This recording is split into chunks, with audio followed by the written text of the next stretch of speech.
The city council has voted to expropriate your lavish, undeserved wealth and return your homes to the people. Is that what you mean? That kind of redirection? A similar structure, I think, like has been attempted, was exhibited in Cuba. Yeah, this is so far out in the future for even someone like myself that like I don't even see the necessity of arguing on how. Well, that's convenient. Super far into the future, then he doesn't have to worry about people taking his house. And I seek to address these problems so that there isn't decentralized forms of violence where people assume that they have righteous vindication and they're going to go out and do things like this. I don't know, man. I think you're kind of a hype man for it, though. People would have celebrated Luigi Mangione, obviously, without you, Hasan Piker. But I listen to the way you talk about him. Like, you're fascinated by him, too. You're participating in the fascination. And this just seems to me like you're not the guy who starts the revolution, but you're the violence appreciator. That's sort of how I feel about your Mangione. Oh, he called him a LARPER. That's what that means. He just called him a LARPER. Holy shit. Look at the reaction, too. I want to, through a system of at first modest social democratic reforms, basically claw back autonomy for the everyday person, and hopefully give them more of a voice in their workplace and also in the political process. I think like the rhetorical sleight of hand here is he says he wants to start by doing moderate social democratic reforms and then eventually, you know, work your way into a some kind of socialist system that would replace the current structure. But, you know, what he thinks are modest reforms are very much skewed to the left. Like, I think for him, like a 4-day work week would be like a modest reform, or like what would be more like a more extreme example, you know, like Bernie's plan, right? Like eliminating private insurance altogether. That would be like a modest reform in his mind. But to most people, the reforms that he would consider modest would be quite like radical, which is a neutral statement. I'm not making a value statement on the policies themselves or like whether or not he's accurate in describing them as modest. That's just purely subjective. But I'm just kind of laying out I don't know if it's misdirection or, you know, like I feel like a lot of people that watch these interviews, they don't necessarily get they don't really get an accurate sense of like who he, like what he represents and what his values are and what his goals are. And a lot of this is because of he does like actively hide his power level, and he is surprisingly open about that. Like, that's what blows my mind about a lot of these interviews, is that it really doesn't take that much homework to find clips of him just very explicitly talking about like kind of like sneaking socialism in. Like his strat is to kind of like superficially bring people in by appealing to, like, in his own words, like modest social democratic reforms. But then like once he has them, it's about radicalizing them further into supporting the idea that we should supplant the entire like system of capitalism with a new kind of socialist structure. He's very open about this, but then he gets interviewed by these people, and I think what he's discovered, correctly so, is that they don't seem to do a lot of homework about like him. So I think he knows at this point he can get away with, I would say, misrepresenting what his views actually are. As well, and slowly but surely yield more egalitarian outcomes. On the global dominance side, I think that we should significantly scale back imperialism and the endless wars that we engage in, and focus on helping people in this country, and even focus on helping people in other countries, but in a meaningful way, not in a way where we... It's also important to remember that, like, when he says, he's saying that we should kind of like shrink from the world stage a bit and become more isolationist, but he uses the word like imperialism. But it's important to consider the fact that to him, like, us having a military base in Somalia is imperialism in his mind. Or like us having a military base stationed in like Germany or Indonesia, you know, I don't know. Do we have a military base in Indonesia? But there's a difference between like when we say like imperialism. Hold on, I guess we should just like a policy of extending a country's power and influence through diplomacy or military force. Like typically what we mean like with imperialism is, I would argue, goes way further than us, you know, exerting like soft power and having a military presence in various countries.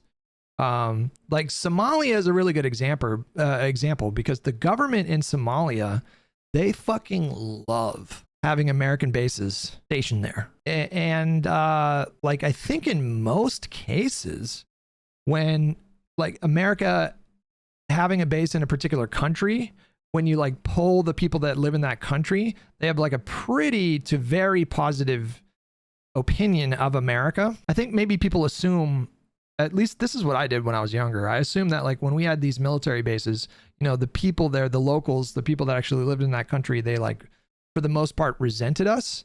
But then I learned that that is fucking not true. You have like South Koreans. I don't know what their opinion is now. I know that opinion of the United States goes way down when Republicans are in power and goes way up when Democrats are in power. Like this is just measurable across several decades at this point. So maybe South Korea, their opinion has changed, especially after like, didn't he round up like hundreds of South Koreans and like handcuff them and then like put them on a plane back to fucking South Korea, even though they were here legally? Didn't that happen just like a month ago? So I assume South Korea's opinion of us has gone probably way down. Wikipedia in their opening paragraph says imperialism is maintaining and extending of power over foreign nations, particularly through expansion, employing both hard power and soft power. Imperialism focuses on establishing or maintaining hegemony in a more formal empire. Okay, so I think that is pretty important because when I look at the world right now and I look at the United States, I don't think it is accurate to call America an empire. Not in the way we think of like, you know, the various like Chinese dynasties or, you know, Genghis Khan or like the Roman Empire, Ottoman Empire. Empire is a realm controlled by an emperor or an empress and divided between a dominant center and a subordinate peripheries. I don't know, maybe you have to adapt these words to the modern era. So like I'm open to words like imperialism being justified or empire, but it's obvious that the world has just changed so much. Like there's been just such a massive like paradigm shift emerging out of like the 20th century, all the various like reforms and the spread of like liberal democracy that happened in the post-war era. So maybe you could say that these words are appropriate, but I just don't think that they're quite. I feel like they're a little misleading. Hegemony is a more useful word in this instance. American hegemony is massive. Yeah, I mean, that word makes sense. You're letting bad faith actors define terms for you. There's nothing wrong with empire and imperialism being used to describe the modern US. I don't know if I agree, to be honest with you. I'm sure there's robust debate about this. Hegemony or hegemony, whatever you want to say, leadership or dominance, especially by one country or social group over others. I mean, America is like the global hegemon, militaristically and economically. Nobody would doubt that. Change their own internal governance structures aggressively and sometimes directly through intervention and by force. Okay, so situate that narrative relative to actual democratic politicians and activists and so on, right? Like, are you where Bernie Sanders is and Alexandria Ocasio-Cortez are? Or are you further someone who's saying that's a good start, but fundamentally, you know, we want to be democratic socialists, but with an emphasis on the socialism? Like, how far do you want to take the transformation of America? Very far. Okay. So it's not just the transformation of America. I think it's the transformation of global politics in its entirety. I think that capitalism was an evolution away from feudalism and monarchies, and I think it was a fantastic evolution away from that structure. and liberal capitalist democracies, I think, for a very long time presented this wonderful new evolution. But I think it's time for an alternative vision. I mean, even right here, man, I just feel like it's just like he's so obviously hiding his power level, because, you know, he talks about the Cold War. Like, he describes the Cold War like United States conflict with like China and the USSR. Like, he wishes that they would have been successful, you know? So he uses this flowery language, like, oh yeah, capitalism was like so great because it replaced feudalism, and, you know, that made a lot of people like really happy and it improved their lives. But, you know, I just think we should do better. That's just not how he talks about like the clash between like socialism and capitalism in the post-war era, you know, like whatever. Like, I think, like, I don't know. I don't know if he's ever gone into like great detail about, you know, does he think that the USSR collapsing was like a bad thing? I'm not sure if he's ever gone into detail about that. To take place, considering that the tremendous amount of bloodshed that keeps propping up this system continues, and I feel like we have an opportunity to move away from this, especially at a time when liberalism is demonstrably failing, and we are seeing, even as Cass Sunstein recognizes, illiberals that are taking advantage of this situation. Now, of course, he would probably consider me to be illiberal in some respects. Well, we don't as well. have to. I'm losing my mind right now. God, he keeps getting away with it, you guys. We can't stop his power level from rising. He keeps getting away with it. You know, of course, this one academic, I don't know who he referenced, he might consider me illiberal in some respects. It's like, dude, you are openly illiberal. Like, you openly hate liberalism. Why can't he be just honest about that and just, you know, like, this is so deceptive. We don't have to say. Usually at a time when liberalism is demonstrably failing, and we are seeing, even as Cass Sunstein recognizes, illiberals that are taking advantage of this situation. Now, of course, he would probably consider me to be illiberal in some respects. Well, we don't have to say illiberal. Let's say post-liberal, right? So you've got people on the right who would call themselves post-liberal. You've got religious post-liberals. You've got the Curtis Yarvin, you know, we're going to have. What the fuck is the difference versus post-liberal versus illiberal? Like, what is the difference? Post-liberalism and illiberalism are two distinct political ideologies that critique and oppose liberalism, particularly as it developed in the late 20th and early 21st centuries. Post-liberals advocate for a communitarian approach that emphasizes social conservatism and social solidarity, often drawing on traditionalist, conservative, and religious frameworks. They are generally skeptical of liberal individualism, instead viewing individuals as being connected to networks of obligations within families, communities, tribes, and religious institutions. He's describing like a left-wing post-liberal here, so I don't, you know, what would that look like? Post-liberals support a greater role for the state in influencing culture and reinforcing shared values. Illiberalism, on the other hand, often refers to a form of government that emphasizes majoritarian rule and often restricts civil liberties. It is characterized by a lack of effective implementation of democratic principles and civil liberties, where the rule of law is often applied selectively, and there is usually less transparency and accountability in governance. Illiberal democracies maintain the outward appearance of a democratic system, but lack the effective implementation of democratic principles and civil liberties. Okay. Have a Silicon Valley king post-liberal, right? So you're a left post-liberal. I think that's fair. But yes, I wouldn't say I'm a liberal. Yeah. Right. You're post, right? So you want something after. Liberalism was good for a while, but it's generated too many inequalities. It's too harsh on the world. But what is the alternative? Is it Marxist? Is it essentially deeper and more profound government management of the economy? What are we talking about? I think I don't have the perfect solution for this. I'm so glad someone just very pointedly asked this question, because it never gets asked, you know? And this is something that I readily admit, but I think moving in the direction of socialism would be a wonderful start. And the reason why I say that is because, as you mentioned, like a lot of the post-liberal conversations almost always revolve around unifying strength in the hands of one singular figure or one person, going back to a neo-feudalist or like a aristocratic crypto monarch structure that Curtis Yarvin advocates for. What I'm advocating for is more democracy, principled democracy, not even in the anarchist sense where everything has to be handled with, or all unjustifiable hierarchies must be abolished through direct participation, but at least like having a more democratic process and getting people more involved, starting at the point of commodity production and then moving all the way to political participation.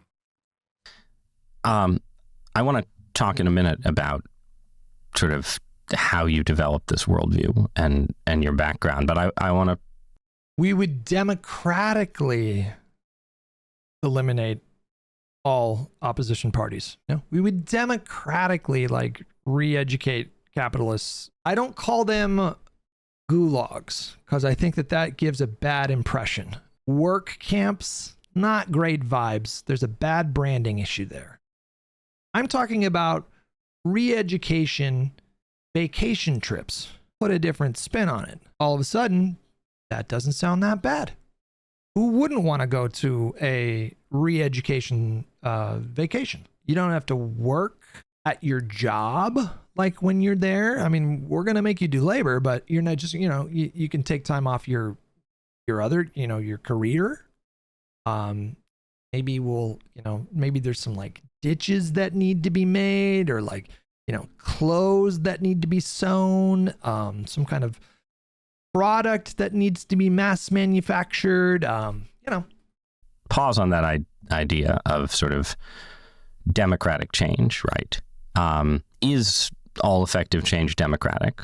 Or, the thing that the original post-liberal Marxists tended to believe, right, was that, there's certain things you can accomplish through a democratic system, but there's also revolutionary moments, right? To be clear, this isn't just a Marxist idea. Obviously, this is the United States of America. We're founded on a revolution, right?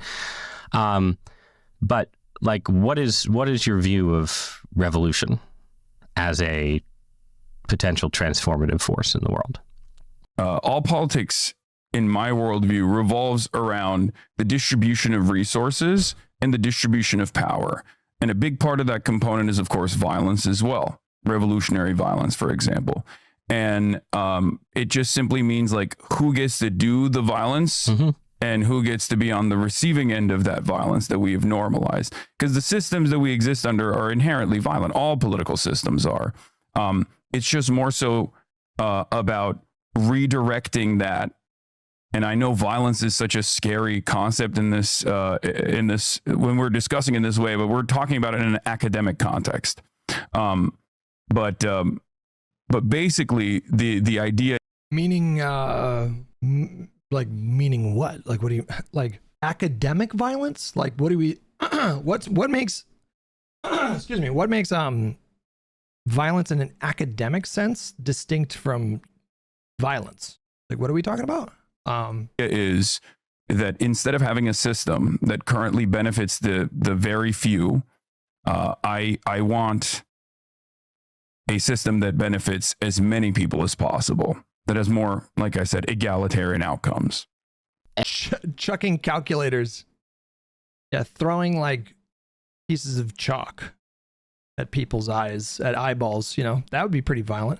If you got hit right in the eyeball with like a piece of chalk, that'd be brutal. And the current system, as you said, uses violence, and all political systems are about the monopoly of force in the end, right? But I mean, some systems are more violent and repressive than others, certainly. You use the phrase redirect violence. I mean, it's true. Like, the state obviously has a monopoly on violence. That's not exactly revelatory. What does it mean to say we need to redirect violence? I mean, first of all, I abhor violence. Let's just start there, right?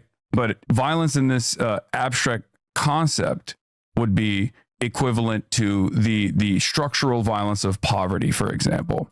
So when I'm talking about violence, I want to make it very clear. I'm not talking like go out, take up arms and like start shooting people, right? I'm talking about the structural violence of poverty. So, but and so redirecting that in the same way would be the structural violence of equity. Right. Because well, the structural eradication, like he's talking about, you know, he's describing, like, if you know, this is him hiding his power level, by the way, very obviously. He's like, you know, when we talk about violence in an academic sense or in the abstract, we'd be redirecting the structural violence of poverty towards a more equitable, like, it doesn't need to be abstract. Like, why are you making it abstract? Like, just say what you mean. Like, there's no point in generalizing unless you're trying to hide like your actual thoughts, you know? Violence isn't abstract. Violence always has an impact on individuals. You know, it doesn't need to be this abstract. I'll say that. Like, it really doesn't need to be this abstract. You can just be more direct in what you mean. Of unjust wealth. Would that be fair? That would be a better way to. So the socialist society does not go out and shoot people. No, yeah. Though this has happened in some socialist societies in the past. I should just note, but it goes into, you live in LA, right?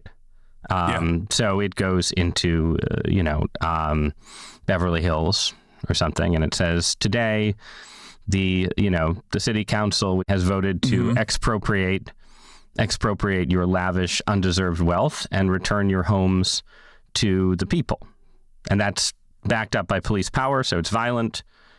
But it's not, shooting people against the wall. But like, is that what you mean? That kind of redirection? A similar structure, I think, like, has been attempted or was exhibited in Cuba. And I think it was Fidel Castro himself who personally took back any farmland from his own family members that went above and beyond what the state had designed. Now, obviously, this is a terrifying concept for a lot of people. So this is so far out in the future. Yep. Right. Yeah, this is so far out in the future for even someone like myself that, like, I don't even see the necessity of arguing on how. Well, that's convenient. If it's super far into the future, then he doesn't have to worry about people taking his house. Like, it's quite convenient that that's his like imagined timeline. How this would work, because I'm more invested in, especially in the short term, getting socialized medicine, like getting universal health care, getting free schooling, all the way up to the college education, especially for public universities, ensuring that we have some semblance of government competition, if you want to call it that, that interferes with the regular market to claw back housing prices, for example, by creating public housing, things that exist in other fairly robust social democracies, and things that actually a lot poorer nations have been able to develop. Just good governance. Okay. But we're having a debate right now about political violence in the U.S., right? So yes, I agree. The expropriation of the property of wealthy Angelenos is abstract, and we can, far in the future, right? But debates about political violence in this moment aren't. And your platform, Twitch, is right now looks like it might be one of the Trump administration's targets in the aftermath of the Kirk shooting. There's been a lot of talk about, we're going to go after, institutions and organizations that support political radicalism or incite violence. I think Congress is calling CEOs from Discord and Steam and Twitch and Reddit to testify. It's going to be so nuts, month. You guys. Yeah. Why are they doing this? That's gonna. Why is Twitch a target? I suspect it's gonna be those hearings. You guys, are you guys ready? That's gonna be the fucking crazy. That's gonna be one of the craziest streams I think we've ever done. It's gonna be televised. And it is going to be that I am in my mind preparing for like a top 5 craziest stream of all time. It is such a profound melding of my worlds, not just mine, but, you guys too, right? Like for people that are on Twitch, less so for people on YouTube, because I don't think the CEO of YouTube got called or whatever. I'm gonna see like during a subcommittee hearing, and we've watched a lot of those on the stream throughout the years, but we're gonna be watching like clips from Twitch, and then representatives like screaming at the CEO of Twitch for allowing anti-Semitism or whatever. It's gonna be so insane. It is on the 8th of October, yeah, but there's no time for some reason, or at least not one that ChatGPT can find. Ace with $5. Sadly, Dems fail to grasp that AOC has been one of the main factors for the election loss. The party's bad rep stems from her progressive politics. I don't know if I agree with that. I know that that's the perception, but I think just blaming like her and her politics, I think misses a bigger story that's going on. And a big part of that story is just like how wildly dishonest Republicans are. Swanee Bird with $5. If you ask Hasan, there's no difference between American imperialism in 1846 during the Mexican-American War and having a military base in Israel. Correct. Yeah. I think he thinks the two are very much if not the same. He would put them in the same category, I think. Yeah. A big part of the reason why Twitch is a target here, even though it was not mentioned in the investigation at all, like there's no evidence that Tyler Robinson, right, the alleged shooter of Charlie Kirk, was ever on Twitch. He might have been, right, but there's no evidence for it whatsoever. But the reason why they're being called in, I think, is specifically because the administration currently is, in my opinion, perhaps in a very cynical manner, utilizing Charlie Kirk's death as a way to bring about significant clawbacks of the First Amendment. He's right about that. Free expression and free. He's definitely right about that. Organization, free organizing of the political left. And they haven't necessarily made this a secret either. They've gone after Jimmy Kimmel and numerous other cultural figures that conservatives have of petty grievances around, right? And they've done so in a way where even the most vanilla, the most timid assessment of events is enough for the administration to pull the FCC in to demand taking Jimmy Kimmel off the air. And this has created tremendous backlash from even Republicans, as a matter of fact, because a lot of people do love free speech. I love free speech. I come from a country that does not have free speech. I came to the United States of America from Turkey originally, a country that actually does jail political dissidents and journalists quite frequently. And I don't want that to happen here in the United States of America. Right. But but that is what they're going towards. Right. So he doesn't want the jailing of political dissidents to happen in the United States of America. But when he had a conversation with Ethan Klein, and Ethan asked him, like, what would you do if there was like a capitalist party that emerged in your socialist system and they started to gain popularity? He said re-education. Now, I've had some people say, like, well, he didn't say, forced re-education. Like, he didn't say, like, put people in camps. But what are you suggesting? Optional re-education? Like, you go up to the capitalists and you're like, hey, guys, I see that you've been spreading capitalism for a little bit and kind of ignorant. So, we're here to offer you re-education about how capitalism sucks and socialism is better. And then, like, what do you do in this system when the capitalist says, fuck you, kick rocks? I want freedom. I will never go along with this ever. We are going to keep building our movement. We are going to keep growing. Like, what are you going to do?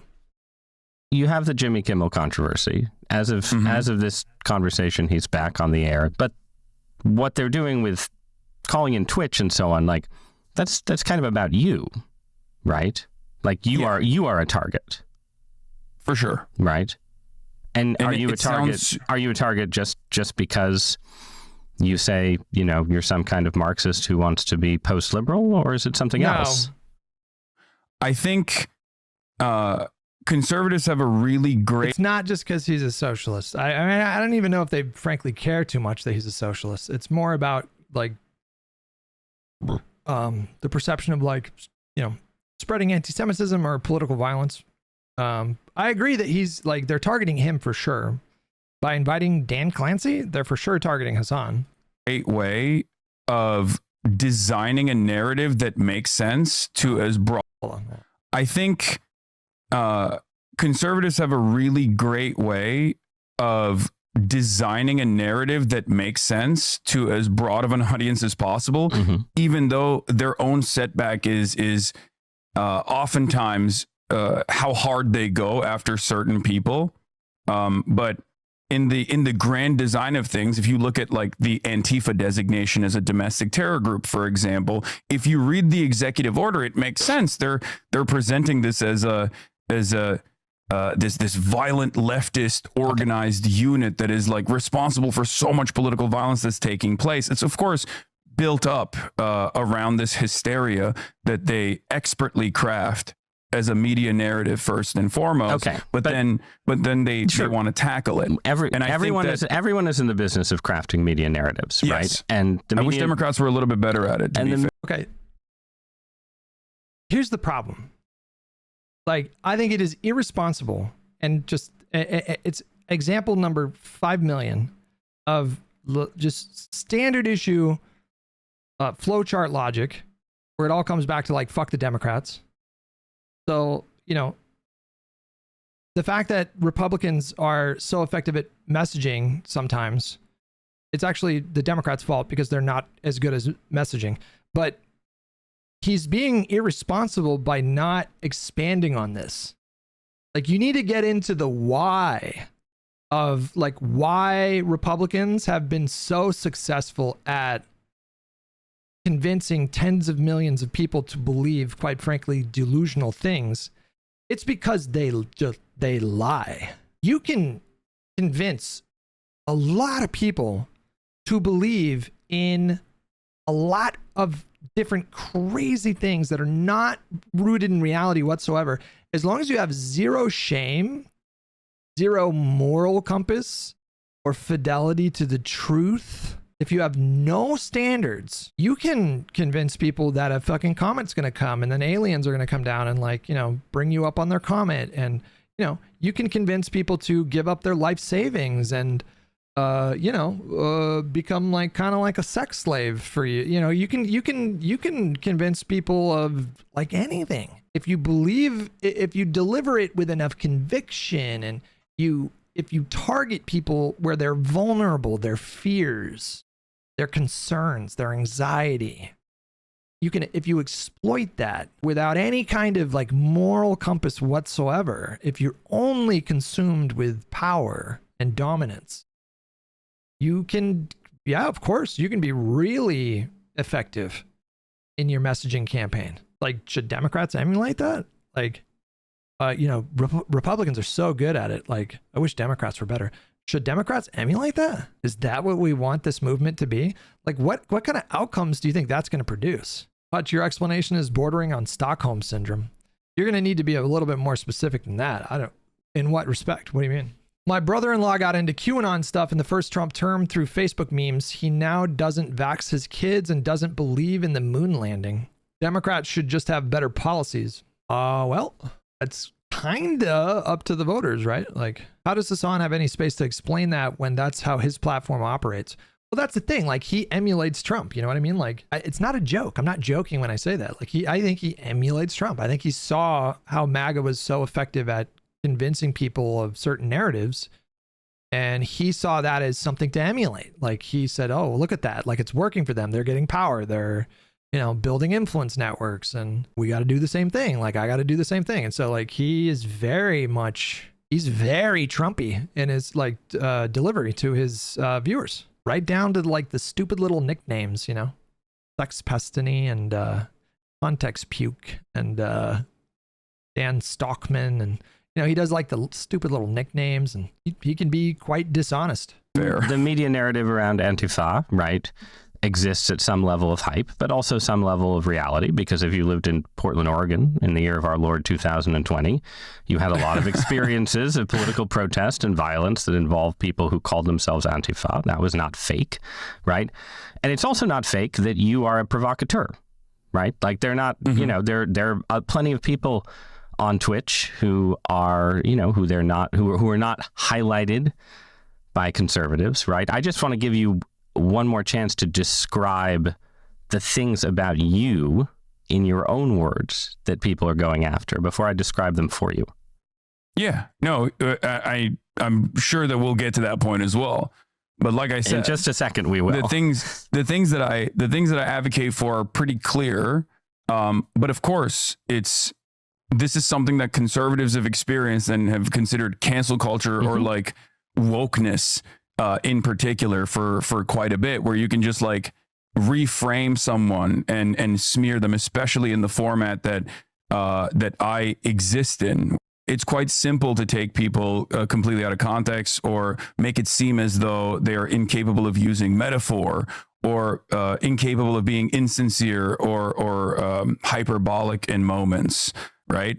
And so it kind of goes back to the same thing as like Antifa is a serious threat to American stability and order, and it's an organized unit that must be tackled because they're justifying violence against, And what do they think you police are? What do they officers think? and things of that nature. The equivalent of that would be conservatives saying that you're inciting violence, right? Yeah. I don't really think it matters all that much what Republicans or, the Republican politicians in DC, I don't think they're really thinking about like who Hasan actually is or what he represents. I think they see Hasan as a tool that they can use to smear their enemies. It's not about like who he is or the truth. It's just about whatever narrative they can spin about him. Like, I don't like Hasan.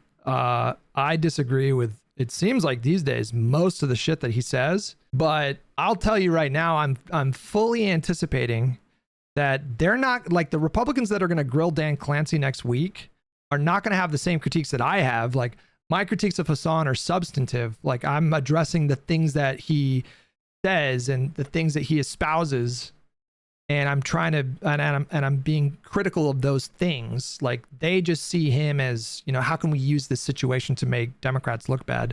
And so in doing that, I'm sure they're going to lie and completely misrepresent the stuff that he said. They're going to focus on, I think, like in my mind, like the wrong things. And next week's going to come along and I'm going to be forced to defend this guy. And that's okay. I can do that. But I can almost guarantee you that I'll be like on my stream next week, like defending him against bad faith attacks, like lies. I think that is precisely what they're going to try to do. And not just like inciting violence necessarily, but inciting terror, right? Revolutionary terror, you might say. Yes, exactly. And I think that is the grand design and the ways in which the conservative apparatus is going to try and stamp out any sort of political They're for sure gonna like. Here's what's gonna happen. Okay, I don't know who it's gonna be. If it's gonna be one person or several people. I think it's gonna be Mace, Marjorie Taylor Greene, or Anna Paulina Luna, or all three. But they're gonna run like a compilation video of like Hasan's most kind of extreme moments. There's gonna be America Deserves 9/11 and maybe like Let the Streets Run Red with Their Blood. There's going to be him like saying he doesn't have a problem with Hezbollah. There's like 20 clips that I could think of off the top of my head. And it's just going to be like a minute of just the most insane rhetoric. And it's going to make Twitch look bad. It's going to make Clancy look bad. It's going to make Mamdani look bad. This is why I'm predicting like within the next like 2 or 3 weeks, we're going to see some kind of statement from Mamdani distancing himself from Hasan.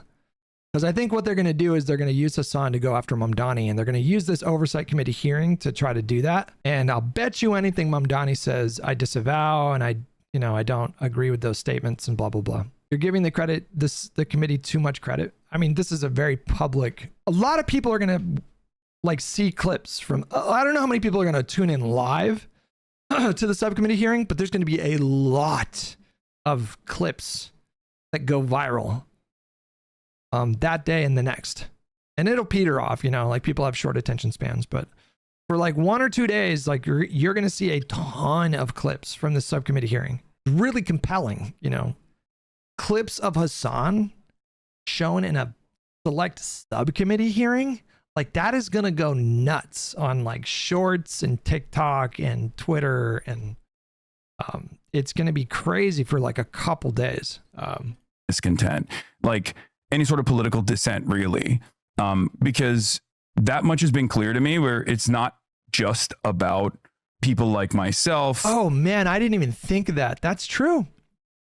There's going to be pressure on AOC and Bernie because they appeared with Hasan as recently as like 2 months ago or 3 months ago. They like stopped they did a stop for the Fight the Oligarchy tour, and they did like a quick little interview with us. Yeah, there's going to be pressure on them to distance themselves from Hasan. And I wonder if, I don't know if Bernie would, but I wonder if AOC would actually come out with like a statement being like, you know, I disavow those comments. Like, I wonder, I don't know. Maybe not, but like certainly there's going to be a lot of pressure on Mamdani, 100%. Who they can single out and target and say are like, you know, very scary. And oh my God, I didn't even fucking, yeah, the eye hole. Yeah, they're going to show the clip of, oh my God. It's going to be uncensored too. Do you guys realize this? Let me look up that clip actually. Like this clip, they're going to show this clip 100%, like 100,000%. Soft power, embassies, diplomacy, exact same thing as military bases. I can't do this. I can't do it. This guy has the understanding of foreign policy of like a 12-year-old. What the fuck? What the fuck is wrong with this dude? Didn't he go to war and like literally lose his eye because some mujahideen, a brave fucking soldier, fucked his eye hole with their dick? Isn't that how he lost his fucking dumbass eye? Because he got his fucking eye hole fucked? You know what by a brave soldier? Didn't he learn that there's a difference between like military bases and diplomacy? You know what we need to do? We need to, oh God, we should play like a game on Sunday or Monday where the game should be about like, it should be like a pool. You know what I mean? Like we should all vote on what clips we think are going to be shown in the hearing. Like that could be a really fun, or like bingo. Oh my God, we should absolutely set up bingo cards for any time like a particular clip of his is referenced or shown. Oh God, okay, who's gonna make the card? I'm not doing it. Let's just be honest. Because we got to think about like, so it'd be 5 by 5, right? So it'd be like 25 clips, like 20. That's a lot. I can think of like 15 probably if I really put my mind to it. If I really thought about it, like 10, 15. I don't know if I could do 25 clips. There's got to be like compilation videos of Hasan's most kind of outrageous moments. That might make it easy because it's already compiled there, but individuals, but it's also Gavin Newsom, right? Like Gavin Newsom will come out and make this symbolic gesture where he has no power over federal agents, but he'll say that in the next year, ICE agents that are conducting ICE operations in California state have to be unmasked when they're doing this, right? And this is, I think it's a fairly reasonable provision, even though it's ultimately symbolic. Having said that, however, the conservative apparatus will point to that as like Gavin Newsom wants to kill ICE agents and dox them. Like that's not the case, right? Okay. I mean, that's ridiculous. All right, so let's make this a little more concrete. Mm-hmm. You are telling a story where it's you and Jimmy Kimmel and Gavin Newsom, right? And you're all targets of the conservative apparatus. Okay, but you're pretty different from Jimmy Kimmel and Gavin Newsom. In part a lot for reasons we were just discussing, right? They're liberals. They're good milquetoast liberals, whatever they may say. And you are more radical. You're post-liberal in some way. You want a different horizon, a different future. But beyond that, you are also willing to push your rhetoric further than they do. Certainly further than Jimmy Kimmel does, right? And I say this, I want to be clear. I have a pretty high tolerance for, let's say, vivid political rhetoric. I came of age as a newspaper columnist in the 2010s when my liberal friends were all saying like, oh, every time the Tea Party, talks about revolution and taking our country back, they're inciting violence. And now I live in a world where my conservative friends say Gavin Newsom's inciting violence. Anyone who calls Trump a fascist is fighting violence. I think this is a free country. I think if you want to call Donald Trump a fascist, you're free to do so. If I want to call you a commie, I'm free to do so. People do it all the time. People do it all the time. But this is my reading, and I'll let you tell me why I'm wrong in a minute. I think you push further, and I think you like to play with the rhetoric of violence. So like you were suspended from Twitch, I think, for a day and there was an argument you were having about Medicare fraud, right? And the GOP was going to crack down on Medicare fraud. And you said, well, if they really cared about Medicare fraud or Medicaid fraud, you would kill Rick Scott. This is the Florida senator, and it's a reference to the fact that Scott's company and the GOP was going to crack huge fines for they were engaged in some kind of Medicare fraud, right? But you didn't say we should put Rick Scott in jail for Medicare fraud, right? You said if you cared about Medicare fraud or Medicaid fraud, you would kill Rick Scott, okay? You wouldn't make Rick Scott, former governor of Florida, Rick Scott, you wouldn't make him a prominent part of the Republican Party. Well, this was, for the record, this was in response directly to Mike Johnson. And it is something that I take ownership over. I did apologize for the language that I used instead of saying like, just you should jail Rick Scott, right? Which would have been the most inoffensive. It was a hyperbolic statement that I made, not with like any sort of significant death threat issued to a sitting elected representative. Obviously, I agree. I don't think you were issuing a death threat. I agree. Yeah. So, but you're right. That is hyperbolic language for sure, and it's one statement in a grand sea of others that of course gets highlighted through the same outrage machine, and then people demand punishments, and then those punishments do come down, and it causes me to be even more careful with my language. Having said that, given the 10-hour format that I have, there are definitely going to be weak moments where I just like say something without even thinking about what that might come across as. Yeah. I mean, you do. I read through.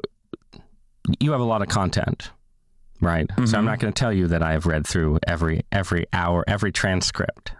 That's the challenge too. Like I bag on interviewers for not coming prepared enough, but I oftentimes forget. Like I'm very much immersed in this space, and so I know like deep Hasan lore. But I've been in the space for years. I've been exposed to Hasan's content for 6 years.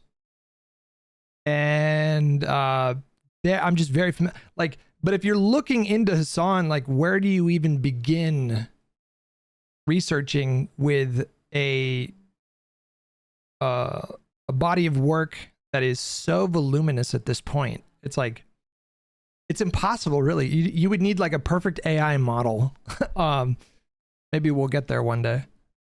Who could have like perfect recollection of everything he said, or like a lot of the stuff that he said. And that's the challenge of interviewing someone like Hasan. It's just like he's just said so many things throughout the years that it's difficult to know. Like, okay, what do I focus on? What do I prioritize on? Yeah. But I feel like I read enough to get a sense of sort of what you mean by hyperbole.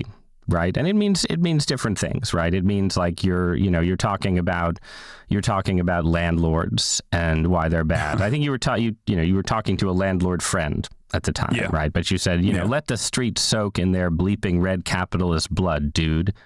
Right. So I also said in a video game, but to showcase the silliness of the statement of itself. Right. Okay. So it's like that's not what you say in a video game, by the way. You say in a video game to allow for, more extreme rhetoric. You say in a video game, but it's meant to be like a joke, kind of, right? Ironic, or is it Marxist revolutionary rhetoric? I just want to bring this to a fine point. There's the great case of Luigi Mangione, right? Who is charged with murdering the CEO of United Healthcare in broad daylight in New York City. And you're going to tell me that you've always said that murder is wrong and that Luigi Mangione should not have committed murder. But you've talked a lot about Luigi. And of course. I think it's one of the most consequential. It's one of the most consequential instances of adventurism, which I always will say is wrong, because I think it invokes social instability, which I think is bad in general to exist under. But what I try to always do, especially with the Luigi Mangione case, is to talk about the concept, for example, of social murder, the notion of our systems that already exist, like the privatization of healthcare and the denial of care that make people infinitely less tolerant than we normally would in a civilized society to an adventurous act of violence, such as the case is with Luigi Mangione. Who is we? I'm much more interested in talking about. Just pause there. That make you're talking, because this is something you've done a bunch, right? You sort of you don't say I love Luigi. You're like, we people are, he's seen as a positive figure. He's for most of America. He says, I'm going to dish out what many Americans have experienced to the figurehead of that pain, right? Mm-hmm. Do you think like most Americans sympathize with like who is the we who looks at shooting United Healthcare CEO and says that's understandable? I think it's the people online that are not necessarily like card carrying DSA members or whatnot, but just like that's Democratic Socialists of America, aunts, just for Yeah. Not the like the DSA guys or the Democratic Socialists of America or Party for Socialism and Liberation, but it's like the Barbers and the Debras, as I like to call it, that live in the Midwest and are truly repulsed by the way that private healthcare operates in this country. And for them, I think the Luigi Mangione case is really unique because Americans do not like political violence, right? Nobody likes it. I mean, this is poll after poll that has shown everyone thinks that obviously murder is wrong. I think murder is wrong. Everyone thinks political violence is wrong. And yet in the case of Luigi Mangione, a lot of people, I think, had such a deep personal experience with the way that the healthcare system has harmed them in some way that the reaction ultimately was very different than one I had expected. From the moment that, before they even found out who the alleged shooter was, from the moment that people recognized that the victim was the faceless CEO of a healthcare company, everyone immediately understood. Okay. We actually do have polling on this. USA Today's Suffolk University poll. Nearly 2/3 of Americans think the December 4th murder of United Healthcare CEO Brian Thompson was wrong, and the suspected killer should be prosecuted to the full extent of the law. Most of the rest agreed it was wrong, but said they understood the anger the alleged shooter felt towards America's healthcare system. So the overwhelming majority of people in the country believe that the murder was wrong. Which certainly does not sync up with, like, I can imagine having a curated feed of people that you follow on Twitter and then having the impression that like everybody overwhelmingly supported Luigi Mangione, like if you followed a lot of like radical people. Not faceless, right? No, I'm saying like for most people, the healthcare company had previously been faceless, and now there was a dead man who had a face, right? Exactly, and I think that was a unique case that needed to be. Wait, which subreddit? Hex reply to your tweet is on the COD subreddit. Examined, and that's precisely the reason why the media was covering it in the same way as well. The only difference is that, tonally speaking, they were just more so Call of Duty outraged by the reaction in of itself, rather than trying to examine why people felt this way. And I think what I try to do in this situation and many others, I haven't even downloaded the. It's a funny reply. I haven't even downloaded the beta. This is like the first year that. I don't think I'm going to play the beta. I just want to play Borderlands when I get off. I'm trying to work up to Vault Hunter 5. That's kind of crazy. That's definitely like the end of an era, which is a little bittersweet. A little bittersweet. I'm not going to lie.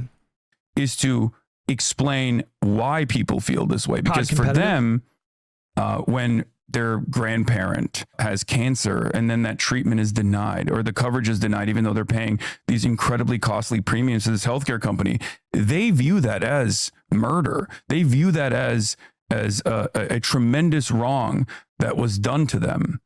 And I seek to address these problems so that there isn't decentralized forms of violence where people make up their own minds and assume that they have the righteous vindication and they're going to go out and do things like this. I don't know, man. I think you're kind of a hype man for it, though. Like I agree. You're doing analysis, and sometimes the analysis, people would have celebrated Luigi Mangione, obviously, without you, Hasan Piker, talking course. about him all the time, right?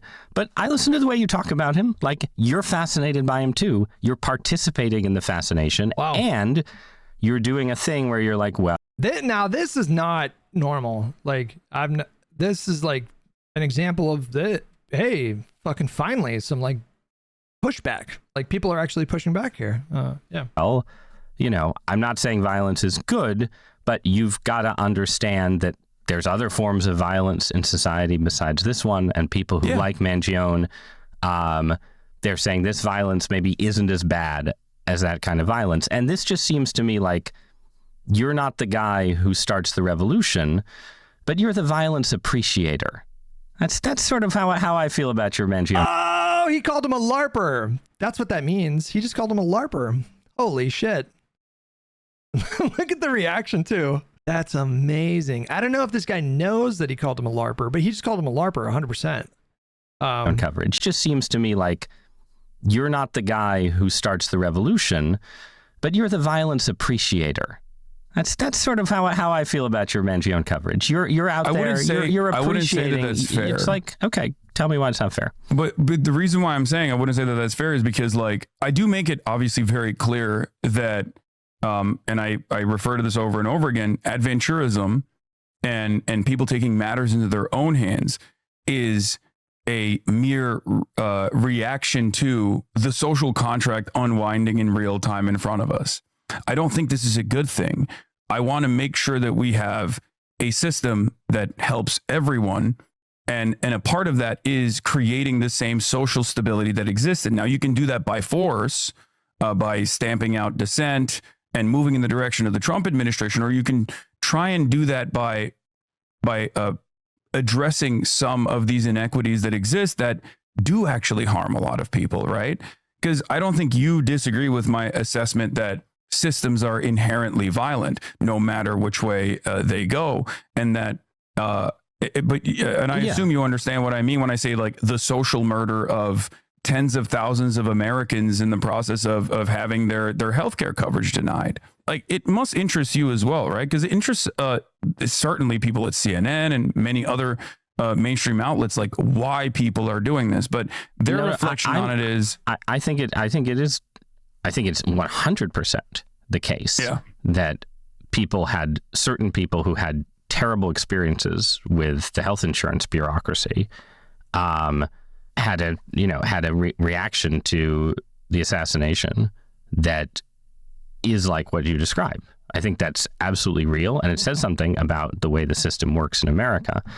On the other hand, I also think, and again, because I'm not a socialist utopian, right? I think that there is not this magical alternative where, you know, if we only didn't have nasty politicians who love the rich imposing austerity, everyone would get all the care that they want. I don't think that world exists. You know, I have a lot of personally negative experiences with the American healthcare system. I technically still have chronic Lyme disease, which is a disease that officially doesn't exist. It definitely exists.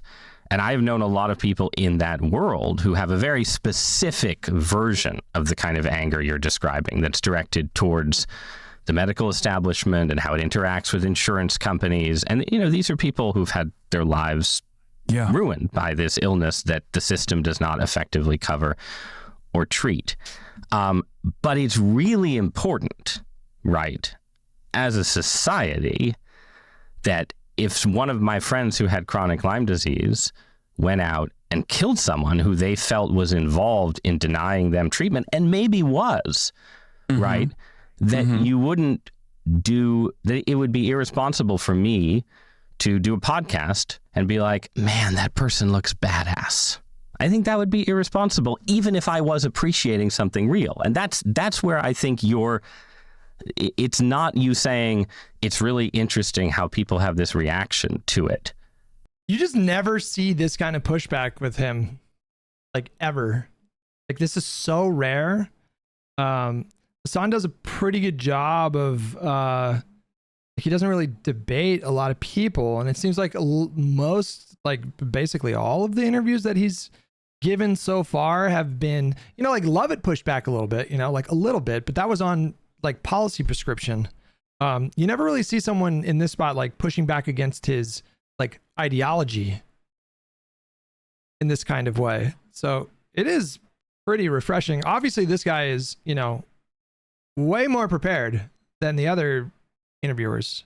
I would argue not prepared enough, but again, we touched on like the challenging part of preparing for someone like Hasan. It's like you have 6 years to go through, and the dude streams like 6 days a week, sometimes 7 days a week. It's like, who has the time to really kind of deep dive into all of that lore, Is what I'm challenging or questioning. It's the extent to which, again, you're like, oh, he's an adventurer. It's the propaganda of the deed, man. Well, okay, yeah, but a society that has those adventurers is going to be in a lot of trouble. The interviewer is a pro-life Republican. What's his name? Well, Russ. pretty something I or other? agree. Russ. What? I don't disagree with you on this. I think it's a reflection of the very social fabric that keeps us together and keeps us stable, unwinding in real time. America is a very violent country, right? But we have systematized this violence and we have normalized it. And inevitably that violence has also come back to the domestic front, where there's unlimited bloodshed happening at schools. I mean, Charlie Kirk's assassination. He became the youngest regular op-ed writer in the New York Times after replacing Bill Kristol as the conservative voice on the Times editorial page.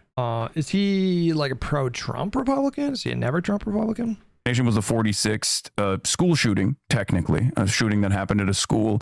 And then the 47th happened only an hour later in Colorado. And our reflection on these sorts of events is that because it's so normalized, because the system must continue, because there are numerous different interests at play here, specifically gun manufacturers, for example, a very important part of our domestic manufacturing industry. America is an extreme, and a big part of American culture. America is an extreme. So it seems like he is highly critical of Trump, but doesn't call himself a never-Trump, is what I just saw. Libertarian, personal liberties devoted society in ways. Isn't it funny to anyone that Hutch agrees? Wait, what? Where are you going with that? What's going on? That have right-wing connotations, like lots of gun ownership, and left-wing connotations too. But yes, go on. Certainly. And what I'm trying to say is that in the absence of any sort of significant initiative to claw back some of that, to have some kind of reasonable policy that will say, all right, guys, like, we all like guns. I like guns. I like shooting guns, right? I do not have any sort of gun culture in my development. You began my journey of understanding guns because I was writing about gun control, and I was like, I need to learn about this stuff. But having said that, I still believe that there needs to be reasonable gun safety, reasonable gun control. This is not a call to action to say like, oh, it's awesome that like school shootings are happening, or it's awesome that political assassinations are taking place left and right. No, but nobody. But this is a difference in that. But I promise that it's no longer just like random school children that are being killed, is what I mean. The only reason why this is becoming a more significant, more consequential problem in the eyes of many people in the media is because it's no longer people that we can just kind of see as collateral damage and like consider to be invisible. I don't think that's right. First of all, I think that the media has given a lot of coverage to school shootings. I think it would be strange to say that the media has ignored that issue in any way, shape, or form. Oh no, I think the line, they ignore it. But I think the line, you're like, the reason people are upset in this case. I don't know. I agree with Hasan on this one. I mean, like, there's no question that the media focused way more on the CEO killing than most school shootings. Like, it fueled like a 2-week news cycle.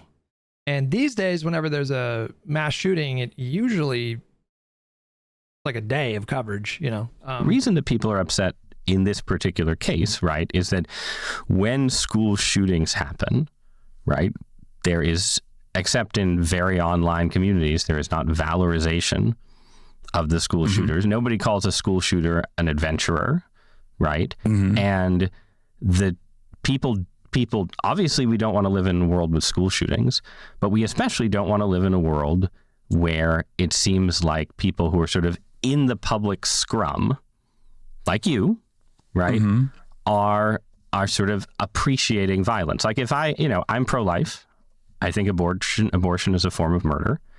I think if somebody killed an abortionist and I went in the New York Times the next day and tried to write something that was in the vein of what you said about Mangione. And I concede writing and talking are different, right? But if I'd done that, it wouldn't be published and I might be fired. Not as a violation of my free speech rights, but because I would be crossing a line of... I mean, I think this is kind of adjacent to like the way he talked about Hamas after October 7th. There's like similarities in terms of the framing. Like it was impossible to get just an unequivocal condemnation of the violence from Hasan right after that horrific day. And it kind of relates to the recent discourse about like, should the left condemn violence? It's all kind of related, I think. But I think it is important to get that, like, it is important for unequivocal condemnations to happen. You can and you should get into contextualizing violence like October 7th. And like you should contextualize violence from Luigi Mangione. It would be like anti-intellectual. And I would argue like, intellectually irresponsible to not consider like a broader context when something like the Luigi Mangione shooting happens and October 7th happens. But it's a really important step before you get into that analysis, which again, you should, like there does need to be an unequivocal condemnation and a collective agreement that that kind of violence is not acceptable. And you just couldn't get that from Hasan after the October 7th attack. In fact, I'm thinking of his appearance on Piers Morgan, and it was like pulling teeth. Like he said, yeah, and he really struggled with it. And then he just immediately started adding like a bunch of caveats. Was what Hamas did on October the 7th an example of what you would call a justified revolution? I don't look at every single act of violence. I look at You've literally players, just been reciting a whole load of them. Systems of oppression. Why are you avoiding, why are you avoiding October the 7th? You do it too. No, I don't. I'm not avoiding it. I've talked about it a million times well, over. let me ask you one more time. Hang on. Not what we're here to So watch, like he's like squirming, you know what I mean? Like it's just so and this shouldn't be hard. Like like I feel like the sane, like this should not be like this difficult. Like you just simply say like, of course I condemn like that kind of violence. Of course I condemn, like, murdering families indiscriminately in the kibbutzim and mowing down 300 people at a rave and throwing hand grenades in bomb shelters where there were like 24 people, like, of course. But then you can get into the larger context. But he just like squirms out of his skin when he's just directly asked, Emily, hang on. That's not what we're Hassan, discuss. let me just ask you directly one more time. Let me ask you one more time. Do you believe what happened on October the 7th was a justified act of revolution? This is like a bizarro destiny moment. I swear. Yes or no? I do not. And I do think that Wait, hold on. This is the exact part that I was thinking of, by the way. Hold on. Like, watch this part. This part is crazy. I've talked about it a million times over. Let me ask you one more time. Hang on. Not what we're here to discuss. Emily, hang on. This is not what we're here to discuss. Let me just ask you. Let me just ask you directly one more time. Let me ask you one more time. Do you believe what happened on October the 7th was a justified act of revolution? Yes or no?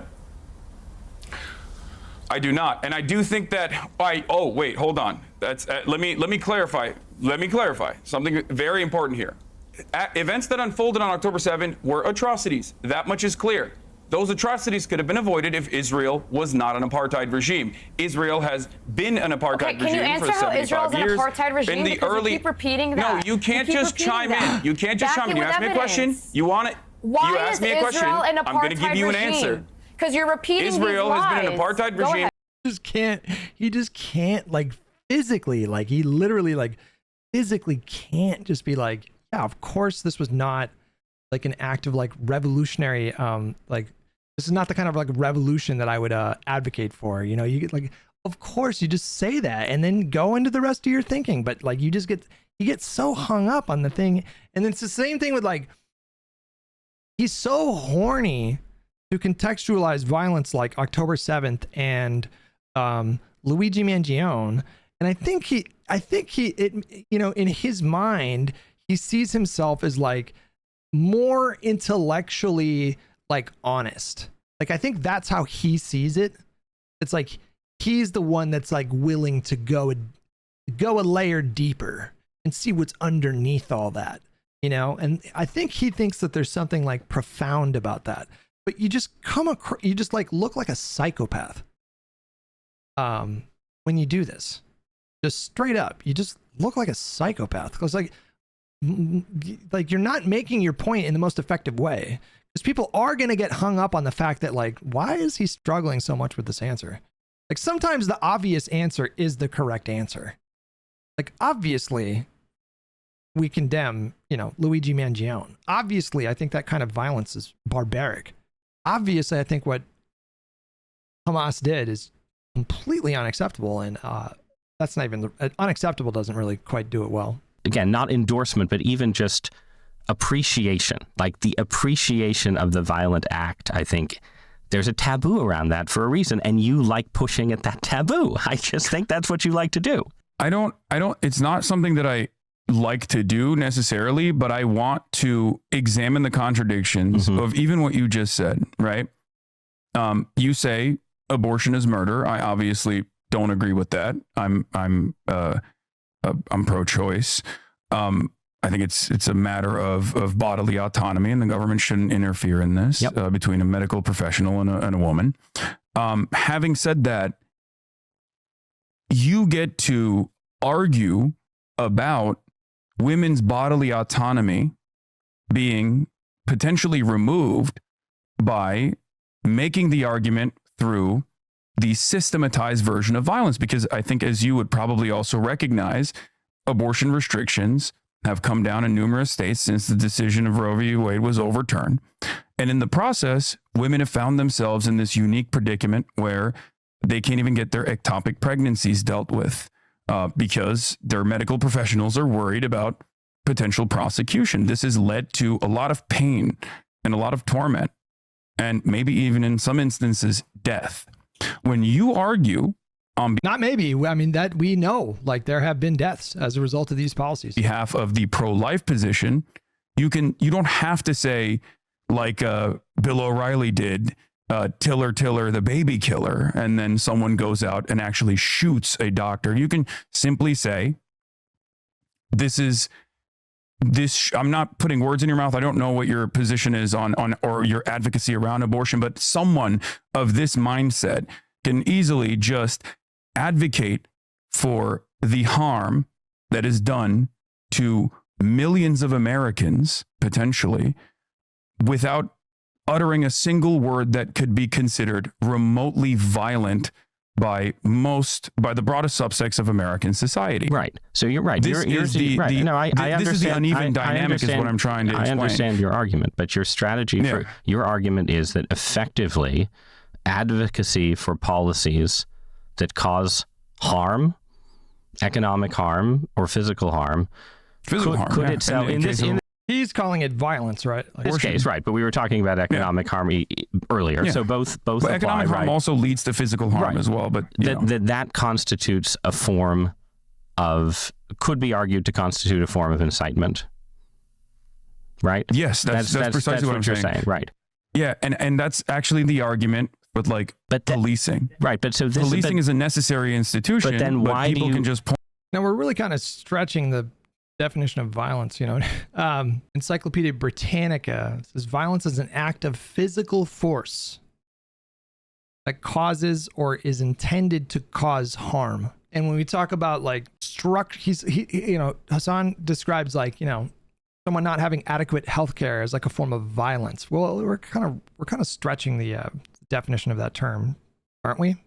Point to it and demand more of it, but that in that demand, they're technically demanding more of the unreasonable outcomes and the unjustifiable outcomes of policing that lead to, for example, the death of George Floyd, right? Right, or numerous other cases. But this analogy is itself part of why people think you are normalizing the things that are taboo, which again would include right-wing forms of violence. But if your theory is all of these things are incitement, if you support putting more people in jail, that's incitement. If you support, border security, that's incitement. It's incitement all the way down. Like, you're basically saying the person who incites violence against a politician is in the same position as the person who supports border security. And that seems like an argument that lends itself to encouraging people to commit political violence, because you're saying, oh, it's all normal already. What's a little more? What's one more act of incitement in a world of incitement? You're just normalizing it when you make that argument. Yeah, my argument is that I'm not normalizing it. It's already normal. I don't want it to be normal. I want it to be abnormal. I want people to actually take a serious look at the violent structures that already exist, that from the point of the recipient is already experienced as like a direct form of violence. But do you understand the broader point that I tried to arrive at in these conversations, for the record, which of course lend themselves so perfectly to quippy clips to just make it seem as though, this is a person that is very clearly inciting a certain thing. Or do you think I'm just like dancing around the issue? You can be honest. I think that I'll be honest. I think there's a reason that certain kinds of Marxism and socialist radicalism, when they take power or trying to come to power, tend to resort to violence. And it is inherent in the argument that you've made. I'm not saying it's an argument that doesn't have a certain power. If it didn't have a certain power, lots of people wouldn't have believed in it, right? There is an inherent violence in the use of state power. There is an inherent coercion in all kinds of policies, including policies that I support, right? I support restrictions on drugs, right? That probably you do not, that absolutely involve coercion. I believe in restrictions on bodily autonomy enforced by state power that uses violence. I believe in that. Yeah. I understand that someone can say, as a radical on the left, this violence exists and we want to redirect the violence. And do I think that you, Hasan Piker, prosperous media personality in Los Angeles, are enthusiastic about, the expropriation of wealth and punitive violence by communist death squads? I don't think you are.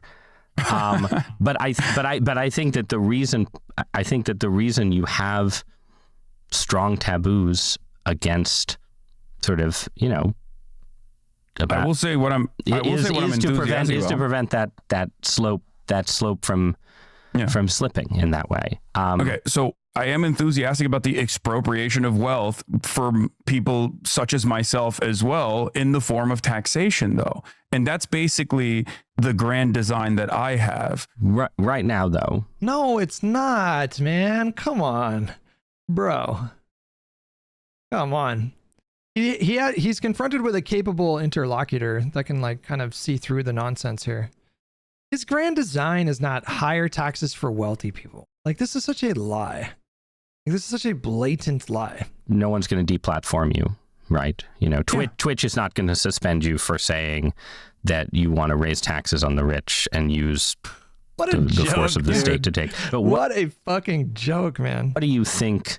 Do you think it was reasonable for Twitch to suspend you for a day for talking about killing Rick Scott? Why is that a lie? Because this grand design is so beyond raising taxes on wealthy people. When somebody says a grand design, that means in the context of a political discussion about interrogating someone's ideology, that, somebody said a grand design implies that's the end state, the end state would be, I guess, a social democratic outcome that preserves liberal democracy and free market capitalism, which go hand in hand. So maybe that's a bit redundant. His grand design is socialism, right? What are the obligations, I guess, I'm asking, of platforms with this stuff? Yeah, no, I think it's understandable that Twitch did that, which is why I apologize for the use of my language as well. Like I said, there are certainly instances where it's an emotionally charged conversation, or I'm being careless, and it comes across it reaches an unintended audience that sees it as in this like super short format in a very negative way. It's unfortunately a byproduct of the medium that I'm in. But you're okay. Real-time. You hear this a lot from Rogan listeners as well. Like whenever we see a clip of Rogan saying something really outrageous, it could be like a 5-minute clip where there's plenty of context. And if you respond to that or tweet about it and whatever, Rogan fans have like, they'll find you. They will find your posts. They will find your posts. And then like a dozen of them will show up in your posts where it's like, you just don't know the context, bro. You know, that was a 3-hour discussion. You just don't understand the context. And it's like, you know, like that happens a lot with Rogan followers. And I get it a lot when I criticize Hasan on Twitter. Whenever I do that, there's a bunch of Hasan people show up in my mentions.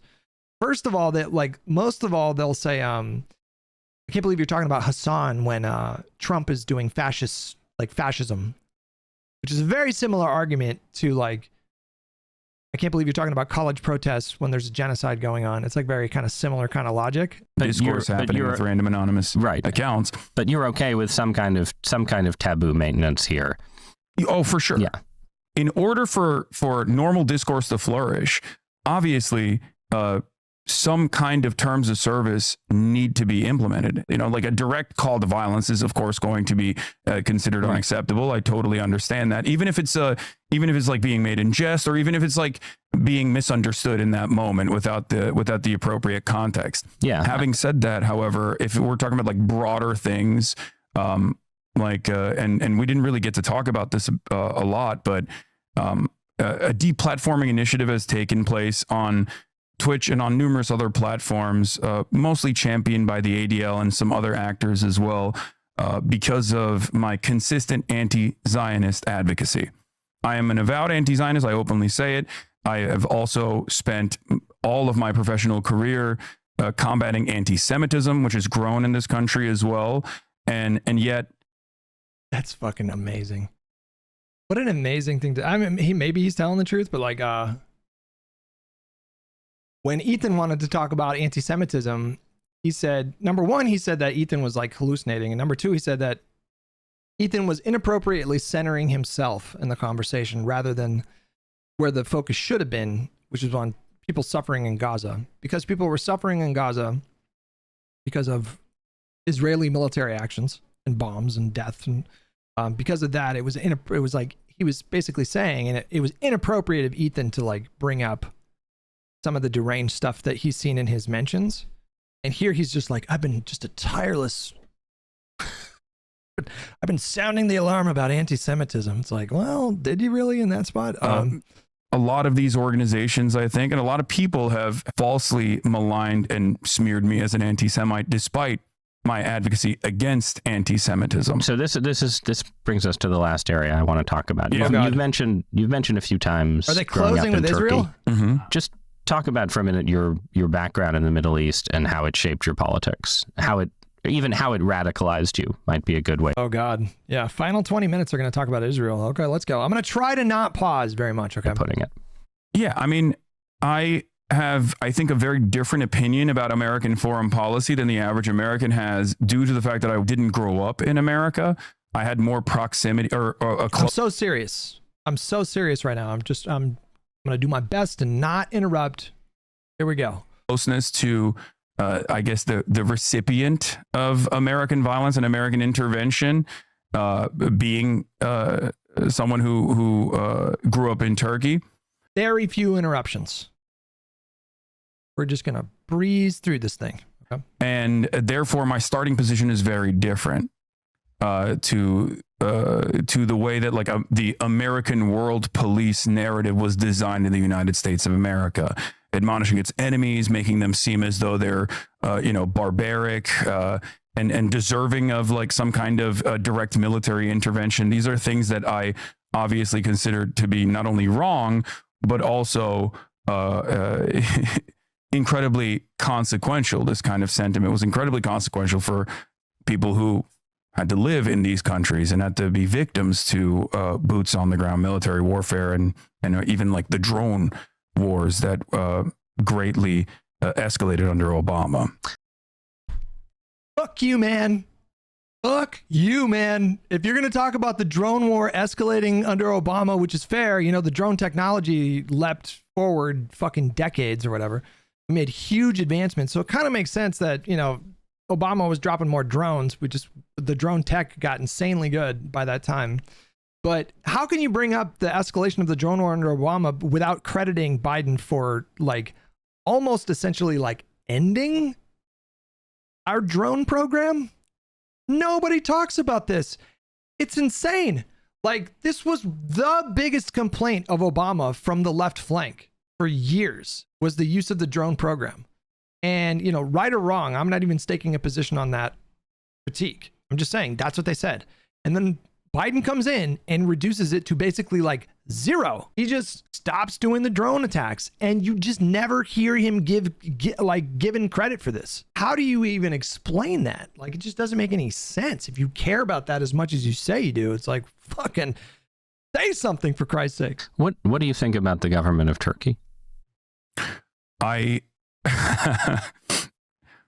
am not a fan of the government of Turkey, and I've written extensively about my criticism of the government of Turkey, and that's part of the reason why I can't really go back to Turkey, even though my whole family lives there, out of fear that I might be jailed.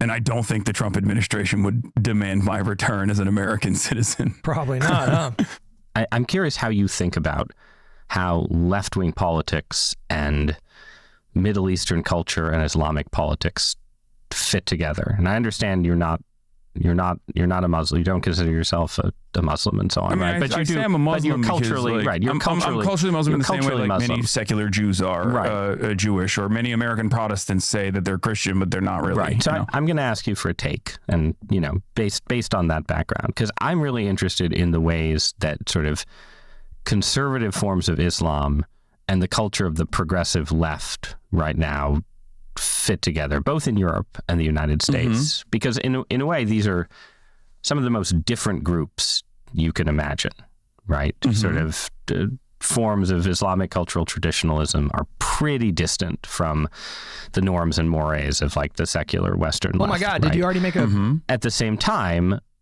including bingo on some of card? the issues that you've been talking about. You did it. I don't mean to be disrespectful. There's a problem with your bingo card here, buddy. How are you supposed to play bingo in a 5x4 card? Doesn't make any sense. You can only do up and down and left and right. Come on, Smudge, you're better than this. You didn't ask for bingo? Yeah, I did. Yeah, we did. Well, what else am I supposed to do with this card? Smudge, come on, man. Zorta with 112 months. Thank you so much. Appreciate it, buddy. About opposition to U.S. foreign policy, Israel, Palestine, and so on, there's a very strong alliance often between sort of Muslims who feel the U.S. is too imperialist or too pro-Israel, right? And these groups, and this is a pretty important force in European politics, and you see it. I think you see it more in progressive politics in the U.S. right now. Is Turkey, or like the culture of like Turkey, are they like really anti-Israel? That's probably a stupid question. I just don't know a lot about Turkey. As sort of opposition to Israeli military operations in Gaza has become more and more of a litmus test.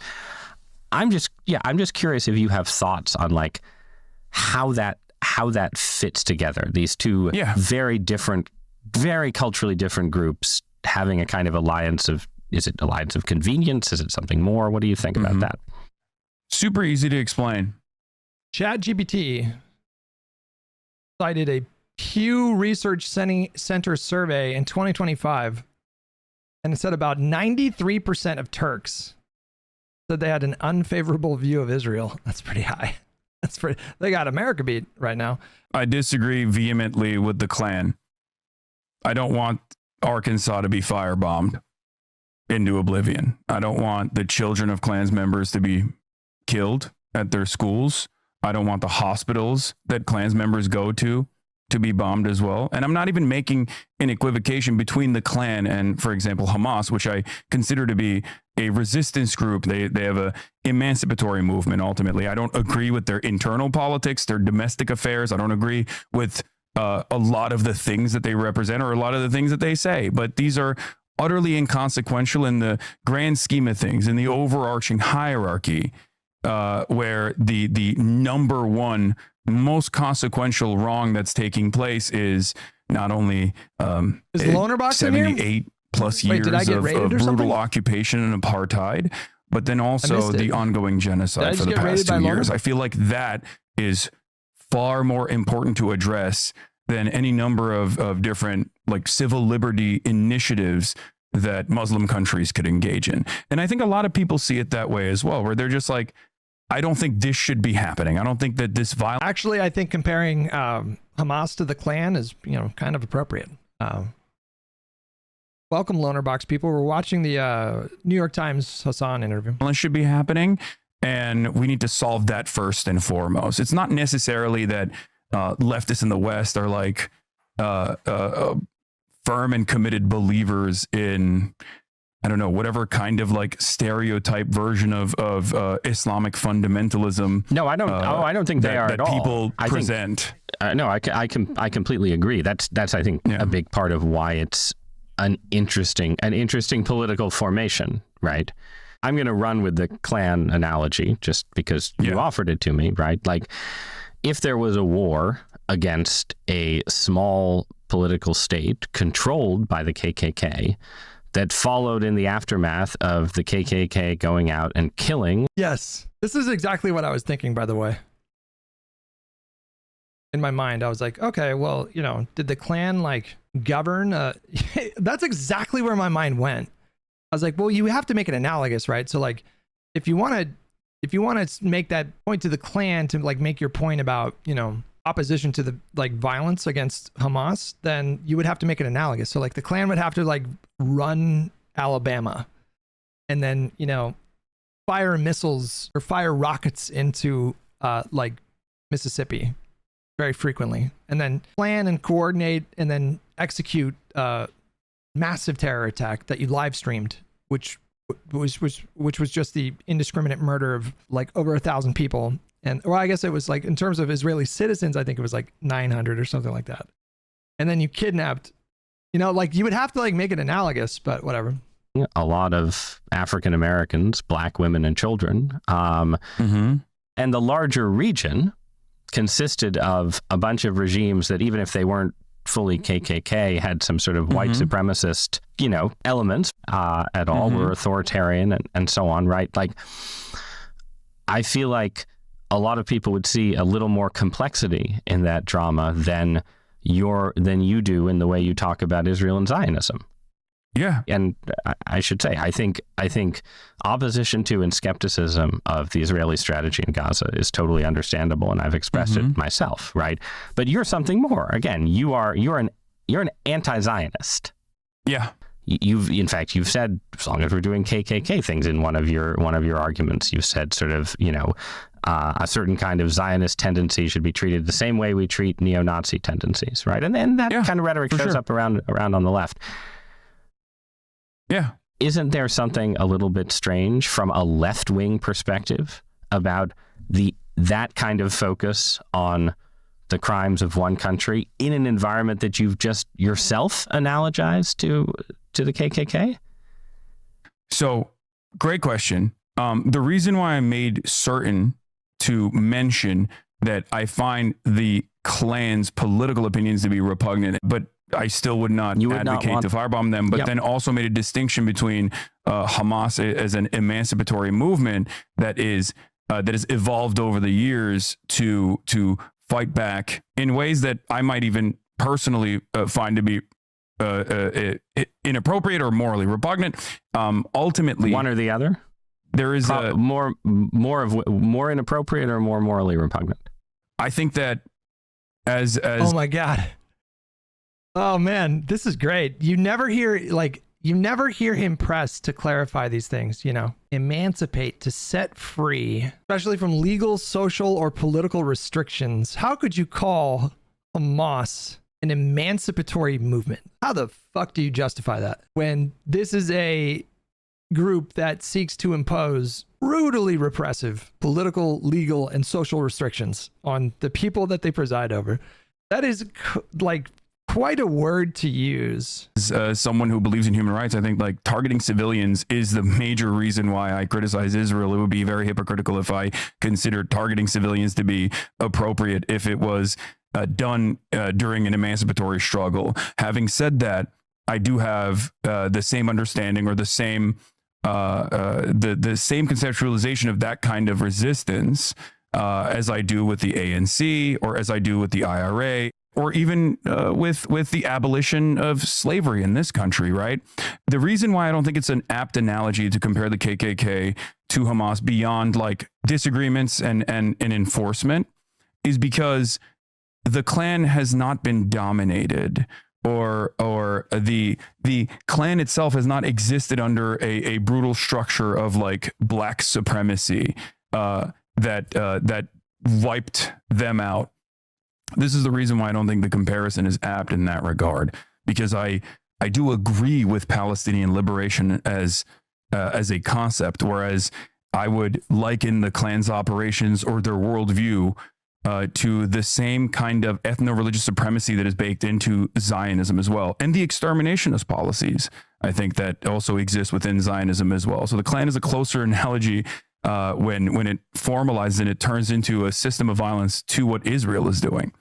This is why I'm also not shy about making comparisons to even Nazi Germany, which a lot of people, I think, maybe a couple of years ago, even myself, would shy away from doing. Yeah, I mean, I think those comparisons are not really persuasive at all if you actually read about the things that the Nazis did on the Eastern Front and compare them to, there we go. All right, this looks like the bingo card. Now we're cooking. Kill those motherfuckers' landlords. Fucked his eye hole. Houthi pirate is like an anime character. Make the same amount of money as a doctor. Insulting Trump. Rick Scott death threat. Justifying violence of any kind. Oh, this one's getting checked. JDAM, on the ground journalist, propagandist. I'm a propagandist for the record. America deserved 9/11. Free space. Someone's got to do it. Holding a gun, threatening YouTuber. Hamas is the lesser evil next to the Israeli military. Israelis, I can't even finish. Actually, oh, Jesus Christ. Whatever war crimes you accuse Israel of, those comparisons seem pretty faulty to read about. Would shy away from doing. Yeah, I mean, I think those comparisons are not really persuasive at all if you actually read about the things that the Nazis did on the Eastern Front and compare them to, whatever war crimes you accuse Israel of. Those comparisons seem pretty faulty to me, and they seem faulty in a way that, I mean, they're faulty to a comical degree. Like, what is happening in Gaza is brutal and violent and a nightmare. But we are, I don't know what the word is. When you start conflating like what Israel is doing in Gaza with the Holocaust, it's almost frustrating because it's like I shouldn't even have to dignify that with like an explanation for why we're talking about two very different things. I mean, maybe not yeah, very different things. A lot of people dying can't be the justification to conflate the two things. Like, there is obviously a enormous difference between what's happening in Gaza and, like carting 6 million people into unimaginably overpacked trains and then systematically murdering 6 million people.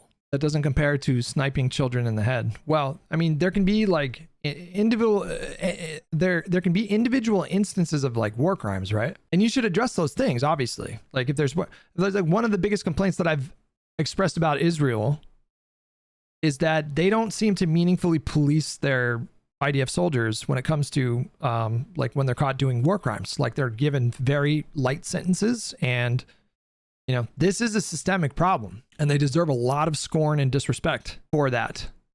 But even that is different from the Holocaust. Like, I'm feeling a bit of the frustration stir within me right now, because it's like we're talking about the Holocaust, like the Holocaust, right? to me, and they seem faulty in a way that, again, I think yields a kind of unique scapegoating of the Zionist state within the wider range of Middle Eastern states, especially, right? So, like, you know, it's, if you look at the history of the Middle East over the last 80 years, it's the level of violence and death. That is the comparison. Well, that is a very lopsided comparison. Even if you wanted to just limit it to just like, well, we're talking about just like mass amounts of violence and death. Like, even if you wanted to just restrict it to just like comparing it in that way, well, even that comparison is very lopsided. On one hand, you have 65,000 people out of, 2 million. That's a lot of people, right? Minimum, right? Most people, I think, project like somewhere around like 110 or 120,000 dead. That's a lot of people. But even in that case, it's still not a great conflation equivalence.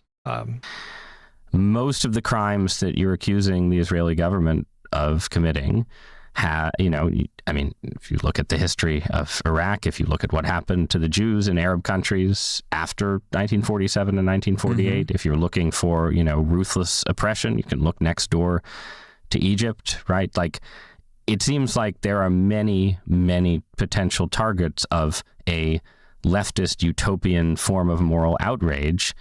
And again, right now, Israel is conducting a brutal war. And so I'm not saying, I agree with you that, like, right now it would be weird for you to go on your stream and say, let's not talk about Gaza, let's talk about how the corruption of the Saudi monarchy. I agree with that. At the same, which, by the way, I do talk about the Saudi monarchy quite a bit, or numerous other collaborative states far before even the Abraham Accords were implemented. But you wouldn't describe yourself, right, as I don't know what the right term is, but you wouldn't say like it's wrong for Saudi Arabia to exist because it was found. Hutch, the crimes are comparable regardless of the number on paper. Like, I feel like we need to be precise in the language here, because you can compare like an orange to a mountain if you want to. Like, when you say comparable, like, what do you mean? What do you mean? I did say I was going to try not to get one guide, but then they started talking about fucking Israel. Are you kidding me? Like, founded in some acts of violence, right? But can I elaborate on that? Yeah. I would say that it is utterly inappropriate and wrong if there were exclusionary practices, and some of this does exist. Are we trying to say that one genocide is worse? Wouldn't we do that if it was worse? What's the problem with that? To say that there's like a spectrum of genocide throughout human history? Isn't the point of learning about the Holocaust so much in our, like, I don't know about you guys, but when we studied history, there was a huge emphasis placed on the Holocaust, right? Maybe that was just my California school curriculum upbringing. I mean, even in Catholic school, we spent a lot of time learning about the Holocaust, like, throughout the years. We learned about it in grade school. We learned about it in, 7th and 8th grade. We learned about it freshman year. We learned about it a lot. And the reason why his schools and like history teachers focus so much on the Holocaust is because it was a uniquely evil and, deadly genocide. You're not belittling or minimizing what's happening in Gaza by just correctly describing the Holocaust as it was and as it compares to other mass murder events throughout history. You are not betraying Palestinians by talking about that. You're not minimizing it. But in fact, I feel like the people that make the conflation are the ones that sort of invite the discussion. It's like you make the conflation and then it gets challenged and then you get offended. Like, that feels kind of manipulative to me. Like, that feels kind of, well, stop conflating it. Just stop conflating it, and then I wouldn't have to say what I'm saying. Like, it all feels it feels like people are like trying to bait you into saying something. They're trying to bait you so that they can score virtue points on you. That's what it feels like to me. It all feels very manipulative. Exist in the Muslim states that we're talking about, where there was no allowance for example, Jews to come and live in these countries, right? And as a matter of fact, I'm pretty sure, speaking as a Christian, that there are some pretty exclusivist rules in more than a few Middle Eastern countries. right? So absolutely, and I see that as a byproduct of the rampant destabilization that has existed in this resource-rich region. And my criticism against these countries not having the allowance or not having any moment of, he blames, Zionism is ethno-supremacism, right? It's like Zionism is this inherently Nazi-adjacent ethno-supremacist ideology. But if you bring up anti-Jewish sentiment or anti-Christian sentiment in any of the neighboring states in that region, well, that's just a product of like the West destabilizing the Middle East. There's just no accountability for that. You know what I mean? Of respite to be able to evolve. I see that as a byproduct of American imperialism and Western imperialism as well, because it makes it a lot more difficult for people to have any sort of civil rights struggle when they're so predisposed with being bombed or being destabilized in one way, shape, or form, either in the hands of Israel as a destabilizing factor in the region or directly through American intervention.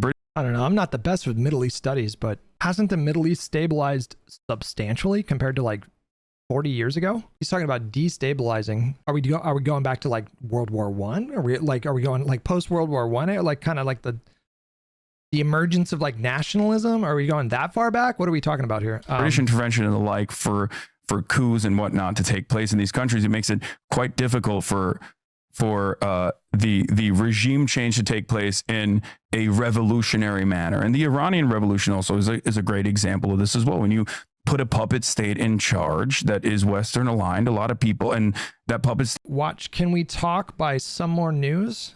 Must enforce its dominance over and over again through brutal practices of torture and mass I don't know, that guy, man.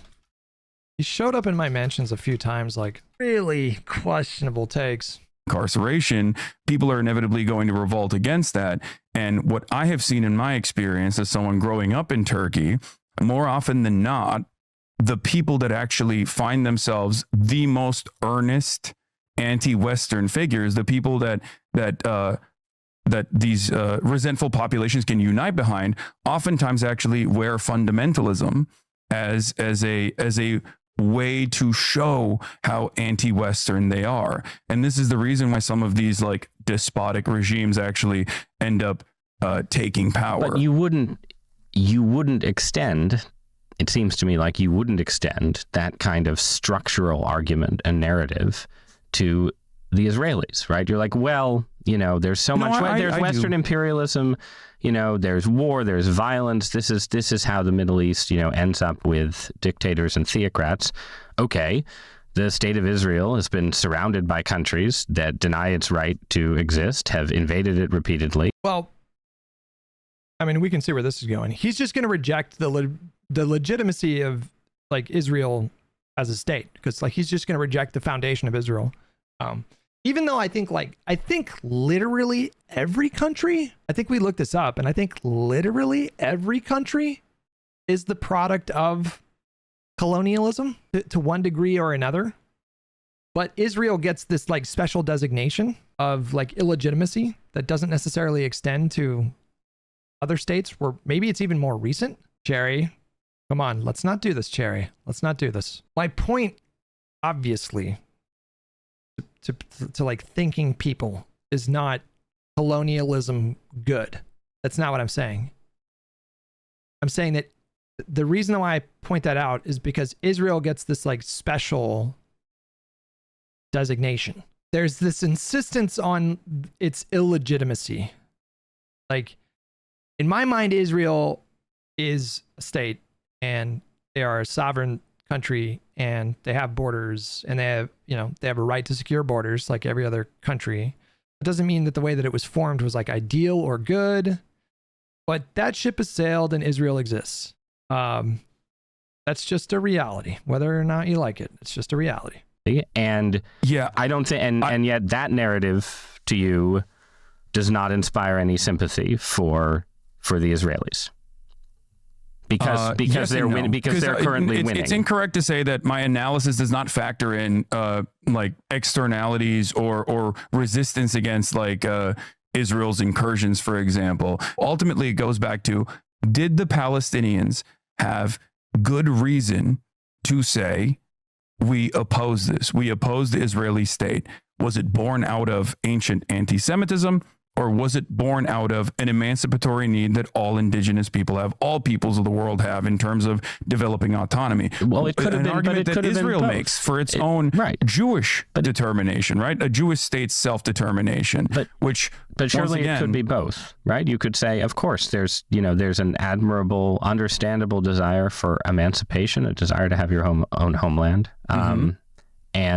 but at the same time, at a certain point, when it hits, a certain level of, KKK style hatred, you would say, even if the original motivation is correct, even if there are understandable motivations here, something has gone wrong. That's precisely the reason why it invokes a violent reaction, though. But ultimately, that is what Zionism ends up becoming. And if left unaddressed, this inherent contradiction, this notion that of Jewish self-determination is presented as like a totally normal thing. Everybody has self-determination. People have a right to develop their own nation state, but this one specifically has demographic concerns that require the eradication or the mass displacement of the indigenous population that do not fit the in-group, the demographic in-group. And that is at the heart of this problem of how certain societies get more and more comfortable with fascist violence. All right, I see this as a dual problem in America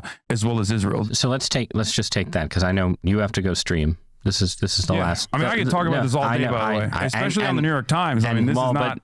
I'm sure you will be talking about it all day. Some of us though don't have the same stamina. So I'm just going to ask a last question off that point. Right? You're talking about parallels between the Israeli situation and the U.S. situation. I don't have that stamina. You're talking about. 6 hours and 20 minutes. We're approaching some decent numbers today. The idea that the Israeli situation represents fascism facing resistance. The U.S. situation, obviously, lots of people on the left consider Trump a fascist. This is to be fair, stimulants help. Like the Vyvanse, it helps a little bit, I would say. Very dark narrative. And one of my recurring sort of themes over the last month has been watching the left as an outsider and seeing it go dark, in effect, get really, really pessimistic. So I want to ask you about that, about nihilism and despair. You have a worldview, that has a very bleak vision of the U.S. empire as a global force. I wouldn't say that. Okay, so tell me why you're optimistic. Let's end there. Yes. So what I constantly it's funny because in the aftermath of Charlie Kirk. And we're going to wrap this up soon. It's about 3.5 minutes left. So TikTok. In the aftermath of Charlie Kirk, I started seeing like a new kind of energy. Like I spent months talking about like people that I call black pill lefties. We even came up with a word for it because I wanted to be precise with my language so as not to include people who shouldn't be included, generalize too much, stereotype. And we spent so much time on that, like 3 months, really kind of investigating, like, what is the black pill left? What are their methods? What are their stated beliefs, their principles, their analyses, various like points of analysis? And then the Charlie Kirk thing happened. And it was like, all of a sudden, it was like, damn, we need a whole new group because there's like a bunch of black pill liberals. Then it was just nothing like the post Charlie Kirk, like 2-3 weeks, that was bleak. And it was mostly coming from liberals that I was now arguing with in my chat who were trying to make the case that everything is already like fucked. Like we're fucked. We are at the point of no return. And so this is war and we're fucked and everything's fucked. And we're going to end up in camps. And there's going to be no elections. And the fascist takeover is basically complete at this point. The rest is just a formality. It was just a bunch of black pill libs now for like 3 weeks. And that for me got dark. I had to take like a Monday off 1 week. Because it was just, that was hard to contend with. Just seeing that in my chat for fucking like 3 weeks was enough to make me a little bit crazy. I have 120 hours played in Borderlands 4, and I really needed that, to be honest with you. And I see this as well. I think nihilism is a major problem in the increasingly alienated, increasingly isolated, permanently online generations that are born into a universe where they just have an iPad in front of them from the start, right? And that nihilism is born out of our lack of our inability to make changes, meaningful changes in the system. One example I will use is like the Black Lives Matter protest that took place. Black Lives Matter protests took place. A lot of people in the aftermath of these lockdowns were very frustrated. They saw something that was so patently unjust, and they wanted to make demands. They did all of the right things. They protested. Some of those protests actually with police intervention, in some instances turned even violent, right? Many people were arrested as a consequence of this, but the broad majority of the protests were started off peacefully, and the argument was perfectly reasonable. We have to do something about the unfair practice of policing in Black and brown neighborhoods and the systemic racism that exists within the criminal justice system. And it's an argument that I also, of course, agree with. Now, after that, they also then turned around and voted. They voted for the Democratic Party. Joe Biden won. Oh, he's about to trigger me, man. Oh, man, he's about to trigger me. Joe Biden instituted some really good reforms. And I assume a lot of that came from that protest movement. Like, he implemented mandatory police cameras, I think, nationwide. He stepped up internal investigations of precincts with bad records of like excessive violence, excessive force, corruption. Hold on. Executive order from May of 2022. He signed an executive order advancing effective, accountable policing and criminal justice practices to enhance public trust and public safety. Among its provisions, it banned chokeholds and carotid restraints. It restricted no-knock warrants. It mandated the use of body-worn cameras in certain federal operations. Strengthened use of force policies, including de-escalation training, a duty to intervene, duty to render medical aid. Required submission of use of force data to the FBI's use of force data collection. Created a national accountability database for misconduct records of federal officers. Limited transfer of military-grade equipment to state, local, and tribal law enforcement agencies. They also proposed large sums of funds, roughly $35 to $37 billion in the fiscal year 2023 budget, dedicated to law enforcement crime prevention. These include recruiting, training, hiring accountable community policing officers. Support for small agencies, bonuses, mental health. So he also did a lot of like funding for police. Anyways, he did do some reforms that people were asking for.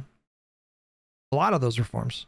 Like those were specific asks from, I think, Black Lives Matter. And the president, as far as I'm aware, I don't think the president can exert control over like all police at the state and local and city level or whatever. I think he's restricted to federal police. I could be wrong about that, but over Donald Trump, argument that I also, of course, agree with. Now, after that, they also then turned around and voted. They voted for the Democratic Party. Joe Biden won over Donald Trump. There was a period of celebration, but no change actually came. I just, he's just, I don't think he's lying here. I just think he's ignorant. I think he's just so ignorant. I think he's such an ignorant guy. He seems to have cultivated a curated news feed on his social media channels where he just doesn't see, just doesn't register. Like, it doesn't land on his radar. The various things that Democrats do. The other day he said Joe Biden did nothing to fight against anti-trans bills all over the country, which is just comically wrong. And I have little doubt that he really just didn't know, because he just, why would he know? Because I feel like he only gets his news from certain sources that just don't cover like what Democrats actually do. And it's just so funny because it's like, bro, what have you and your movement accomplished? Like, what have you actually done? Like, what are you responsible for doing? The same structures of oppression existed, and the Democrats actually presented an alternative. They spent most of their time criticizing the activist-born defund the police movement without trying to understand exactly what that meant. Basically, for the political normie, they did everything by the book, and no change came. What do you expect in the aftermath? Such a child. Like, he is a child. He is a child, bro. This guy is a child. You did everything perfectly. Wait, what do you mean? Like, the system is participatory. You know, like, you can organize and amass political power and influence and leverage that influence to get better outcomes. Like, this is what we call like activism, organized activism. You know, it's not enough to just, and he's also like massively generalizing, you know, most people that showed up to protest probably, you know, like I went to a protest and I went home, right? You know, like, most people that showed up at a protest, they weren't doing like serious political organizing.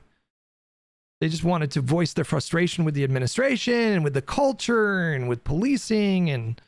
And you did see examples of people organizing and accomplishing reforms at the local level. Like, we did see that in pockets of the country. There were reforms that were implemented. And of course, we just went over the reforms that Joe Biden himself implemented, which he just gives no credit to Biden for doing. Like, the fact that you mandate body cameras for federal officers, that's kind of a big deal. You make that a uniform standard, that's a pretty big deal. Banning chokeholds, another big deal, right? Like, he did use the office of the presidency to respond to a lot of the demands that protesters were making. But that's just, what do you think? It's like a one and done, you know? Like, you just go to a fucking protest and then you yell demands. And then if the opposition party wins, you know, like 4 years late, like, you think the work ends at that point? Like, it never ends, bro. This is a never-ending process. Democracy requires constant participation. You don't just like not get your demands and then just like say, well, the system doesn't work. Like, sometimes it takes longer than 2 years or 4 years. Sometimes, like, in fact, if you're a student of history at all with respect to American history and the study of American civil rights movements that have occurred at various times all throughout our nation's history, we find a very consistent trend, which is that these things take decades of advocacy. Like, the civil rights movement didn't just happen because of Martin Luther King and fucking Rosa Parks. Like, they were the like endpoint, but they were piggybacking off of people who had suffered all kinds of violence and murder for decades before it got to a point of real reforms through the Civil Rights Act and the Voting Rights Act. Those were products of like over a century. In the case of like the Voting Rights Act, right? That took a century after slavery was ended. 100 years of Jim Crow and people fighting against Jim Crow and fighting for civil rights for 100 years. That's how long it took. And I'm not saying it's going to take that long for whatever reforms people want at the police in terms of policing, but really, that's your attitude? You know, like, Biden gets elected. First of all, you don't give him credit for literally anything. Like, you literally think he did nothing, which is insane. And you're lying to your audience and you're confusing them and you're spreading this idiotic narrative. It's idiotic. It's like ignorant, ahistorical, and idiotic. It's so stupid. So not only are you like spreading this false narrative, but you're also like, what message are you sending to people? Like, well, we tried, you know, we did everything perfectly. Like, what does that even mean? What are you talking about? Like, 99% of the people that went to Black Lives Matter protests were all they just marched, right? Like, and that there's nothing wrong with that. That can be a really useful thing. But they just marched and then they went home. Like, what the very few people that were out there marching per capita were probably like organizing. Probably less than 1%. And he's just like, it's like all their, like, it's now just like a monolith, you know, every protester that marched in 2020, like, they're all like one they, and they all have like the same goals and the same ideology. And, you know, and like they did everything perfectly, and then Biden is elected, and then, and so just what? Like that didn't work, so let's do revolution? Like what a childish view of things. It's so stupid. If you don't have the stamina, then just like stop paying attention to politics then. Stop engaging. If that's really like how you're going to do things, you know, if you didn't get every single thing that you ever, and first of all, he doesn't even like acknowledge the role of like the state government or the local government, because people did accomplish reforms at the local level and the state level all over the country. There were meaningful reforms that were done in various regions of the country as a result of activism. He doesn't even like talk about that. So like, because the federal government didn't take radical action through legislation, I guess, none of the other stuff is even worth talking about. And so that means it was all just like a giant failure. Like nothing got done, but that's just not true. Like they implemented a program in Denver where, you know, they did the thing that people were talking about, where they like brought in social workers to respond to nonviolent calls. And, you know, I'm pretty sure there were reforms in Oregon and Washington and in California. Like, what is he talking about, man? God, I swear to God, man, if you are a regular Hasan viewer, like, I think we're at the point now where, and I don't know if it was always this way, but it's just gotten it's gotten so bad where it's like, I compare it to like boomers watching Fox News, you know, like I am so confident that somebody who doesn't really pay attention to the news is going to be better informed than a Fox News viewer and also a Hasan viewer. Like, I'm so convinced at this point that Hasan viewers are probably, if you quiz them on current events and just whatever, like general kind of politics questions, they're going to get horrible scores. Like, they're going to be so poorly informed because this guy is so ignorant. Just the dumbest, oversimplified nonsense. It's so frustrating. Math of that, but nihilism. But my solution to that has always been to maintain revolutionary optimism. I'm fucking done with this. This fucking bullshit. God, he's so full of shit. Revolutionary optimism? What? Your message that you send every day is the country is entirely owned by an oligarchic billionaire elite class who have, you know, entrenched their power permanently, and there's nothing you can do to stop them. And voting is like, whatever, you know, like electoral politics isn't going to fix it. You're probably never going to escape, you know, your economic situation. Both parties are, you know, essentially totally corrupted. There's very little thing that you can do to stop it. You know, climate change is probably going to kill you in about 50 years. Capitalism sucks. Liberalism sucks. Democracy sucks, really. I don't know. Liberal democracy sucks. The country that you live in is, you know, profoundly evil in the scope of human history, responsible for basically like everything bad in the world. You just heard it a moment ago. You know, the United States is entirely responsible for countries in the Middle East that have brutally repressive governments. That's the West's fault, you know. The devil with $20. Thank you so much. Like everything that he is putting out there is so nihilistic. It's so dispiriting. And then you have the gall at the end to be like, that's why I always, I can't help but laugh. That's why I always tell my stream, you have to have revolutionary optimism. What the fuck? What does that even mean? What does your revolutionary optimism look like? Besides some abstract, vague kind of hope that down the line, you can have like some kind of socialism with no coherent plan at all for how to get there. Like nothing.